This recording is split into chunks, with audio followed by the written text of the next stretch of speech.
नमस्कार बहनों एवं भाइयों। आज मैं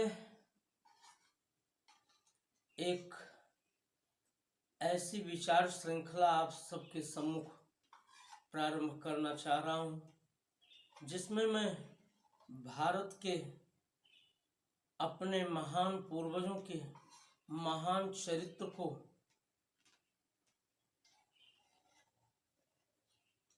अपने देश को पुनः गौरवान्वित और संस्कारित करने के लिए लोगों को प्रेरित करने के उद्देश्य से प्रस्तुत करना चाहता हूं।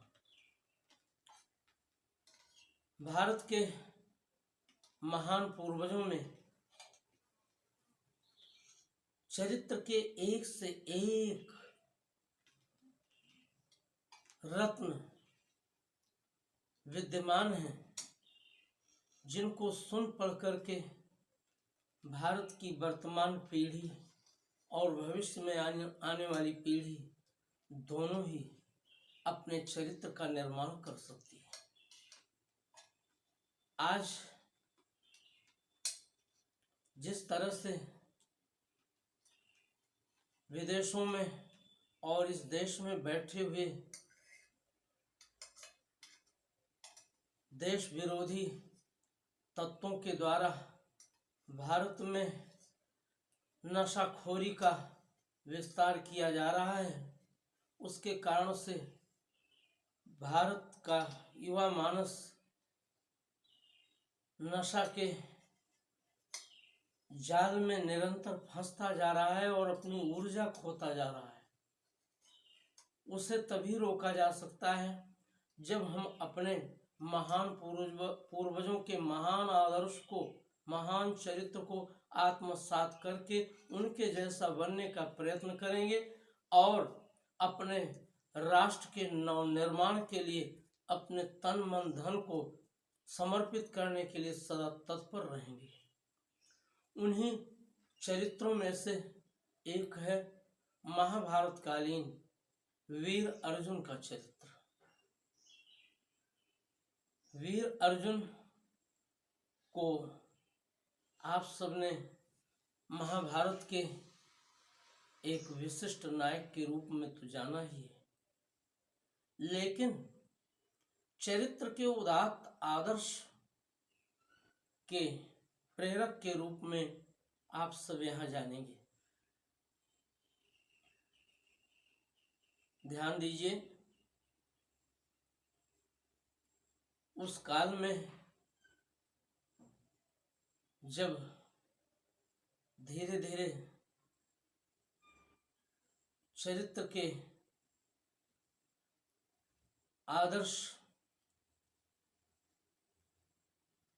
हमारे बीच में संघर्षरत रहे,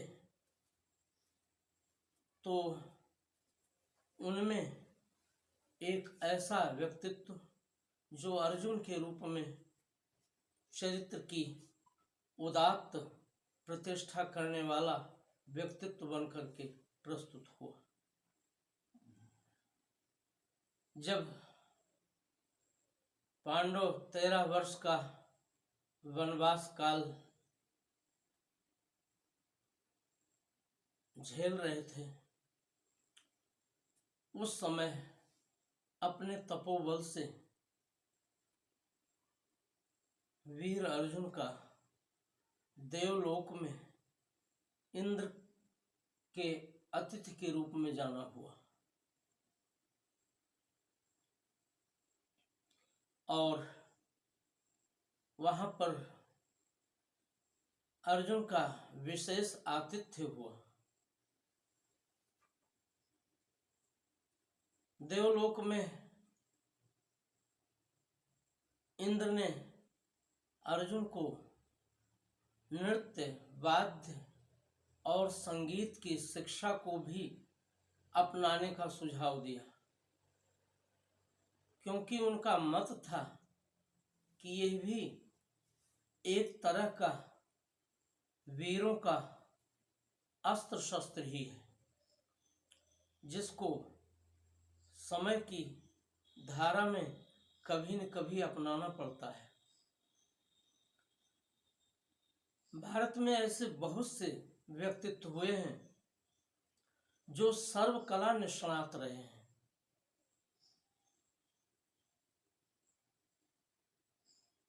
महान गुप्त वंश के संस्थापकों में एक विशिष्ट व्यक्तित्व समुद्रगुप्त नृत्य, वाद्य और संगीत में बहुत ही कुशल रहा है। तो ऐसी ही क्षमता प्राचीन काल में भी रहती है। भगवान कृष्ण को तो नटवर नागर कहा ही जाता है। भगवान शिव नटराज कहलाते हैं। इन सब उदाहरणों से ये जाना जा सकता है कि हमारे देश में इन सब कलाओं को भी बड़े सम्मान की दृष्टि से देखा जाता था और इसे व्यक्तित्व की समृद्धि और उदात्त समृद्धि का साधन माना जाता था। वहां पर जब देवलोक में इंद्र के प्रस्ताव से अर्जुन इसके लिए तैयार हुए तो देवांगना मेनका को अर्जुन की नृत्य, वाद्य, संगीत की शिक्षा के लिए नियत किया गया और अर्जुन मेनका से नृत्य, वाद्य और संगीत की शिक्षा सीखने लगे, शिक्षा लेने लगे। धीरे धीरे अर्जुन के व्यक्तित्व से मेनका प्रभावित होती गई और एक दिन उसने अर्जुन से अपने साथ प्रेम विवाह का, गांधर्व संबंध का यानी गंधर्व विवाह का प्रस्ताव कर दिया। अर्जुन ने बड़े ही विनम्रता से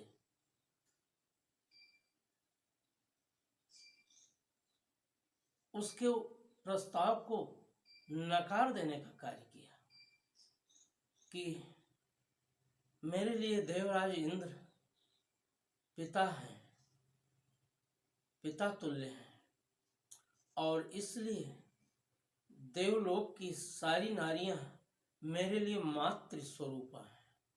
मैं उनका मातृवत ही आदर कर सकता हूं और किसी भी रूप में, इसीलिए मैं आपके इस प्रस्ताव को स्वीकार नहीं कर सकता। जब तरह तरह से मेनका ने अर्जुन को उसके लिए दबाव डालने का कार्य किया तो भी जब अर्जुन टस से मस नहीं हुए तो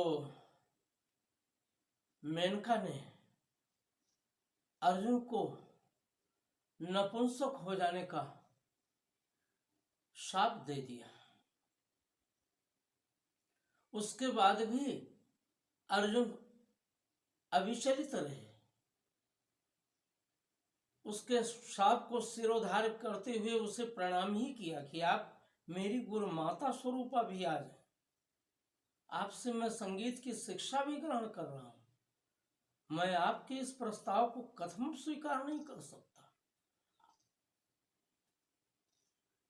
आप एक तो देवलोक की नारी होने के नाते मेरी माँ है, उसके बाद उसके साथ ही गुरु माँ भी है, आप कैसे इस तरह की बात कर सकती हैं।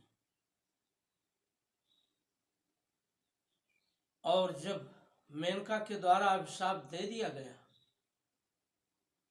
तो वहां इंद्र उपस्थित हो गए और इंद्र ने अर्जुन के इस चारित्रिक दृढ़ता की भूरि भूरि प्रशंसा करते हुए कहा कि अर्जुन तुम धन्य हो, तुम्हारा चरित्र एक सुंदर अप्सरा को अपनी अध्यापिका के रूप में सामने देख करके भी जो नहीं डिगा, ये तुम्हारे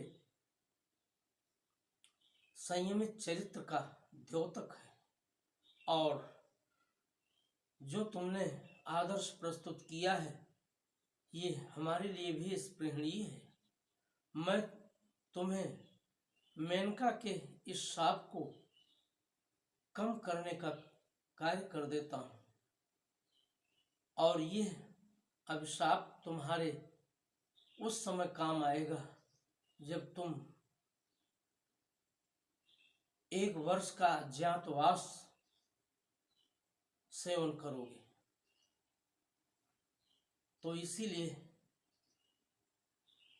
तुम्हारी नपुंसकता, तुम्हारा बृहन्नला होना सिर्फ 1 वर्ष के लिए रहेगा। और जो तुमने मेनका से संगीत, नृत्य और वाद्य की शिक्षा प्राप्त किया है, ये उस समय तुम्हारे बड़े काम आएगी। वही अर्जुन जब विराट नगर में, विराट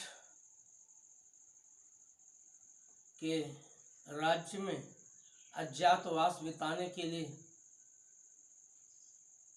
अन्य पांडवों सहित पहुंचे, द्रौपदी भी साथ में थी, तो बृहन्नला बनकर अर्जुन ने महाराज विराट की पुत्री उत्तरा को नृत्य, वाद्य और संगीत की शिक्षा देने का कार्य किया।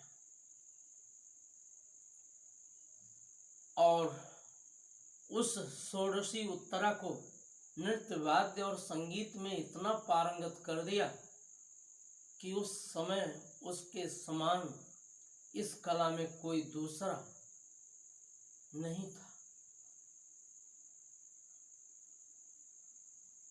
जब अज्ञातवास पूरा हुआ और पांडव पहचान लिए गए और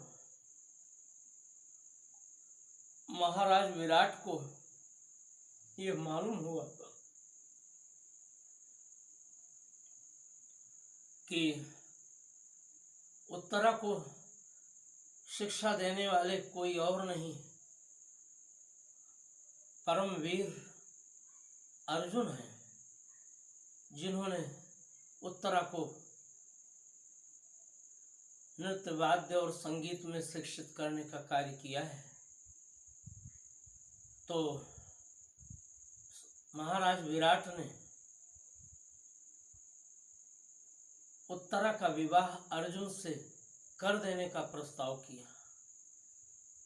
वहां भी अर्जुन ने अपने महान आदर्श को प्रस्तुत करने का कार्य किया और कहा, राजन, उत्तरा मेरी शिष्या है, इसलिए मेरी पुत्री के समान है। आपके चाहने पर भी मैं उत्तरा के साथ विवाह नहीं कर सकता। मैंने उसे हमेशा वात्सल्य की दृष्टि से ही देखा है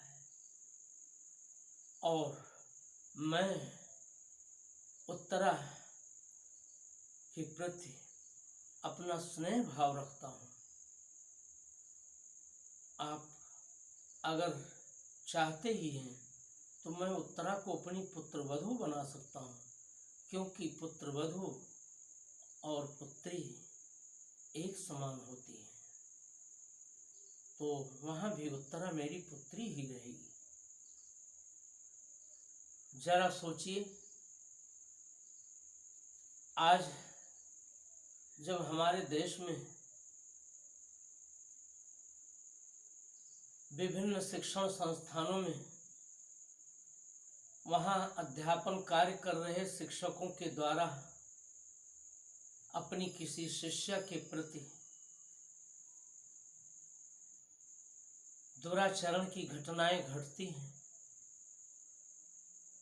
तो क्या उन्हें अर्जुन का यह आदर्श याद नहीं आना चाहिए? जरूर याद आना चाहिए, क्योंकि अगर शिक्षक ही अपना आदर्श भूल जाएंगे तो हमारे देश में फिर आदर्श का उपस्थापन समाज में किसके द्वारा होगा। इसीलिए जितने भी रूप में समाज में शिक्षा का कार्य, चाहे वो प्रवचनकर्ता के रूप में है या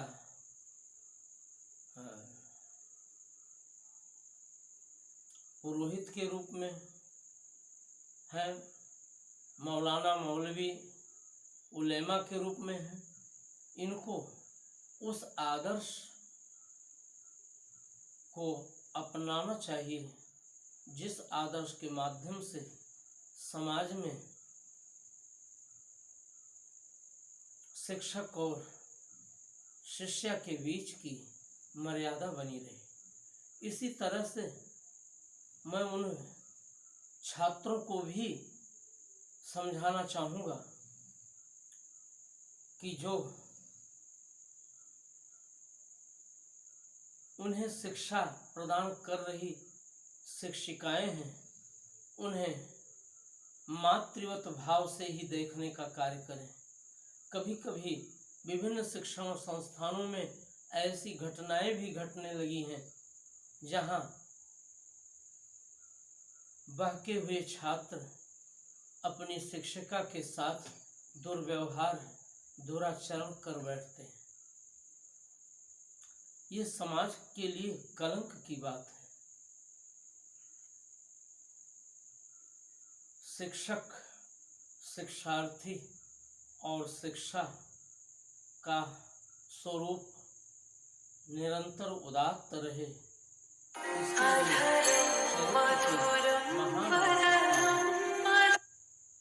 इन्हीं शब्दों के साथ धन्यवाद। जय हिंद।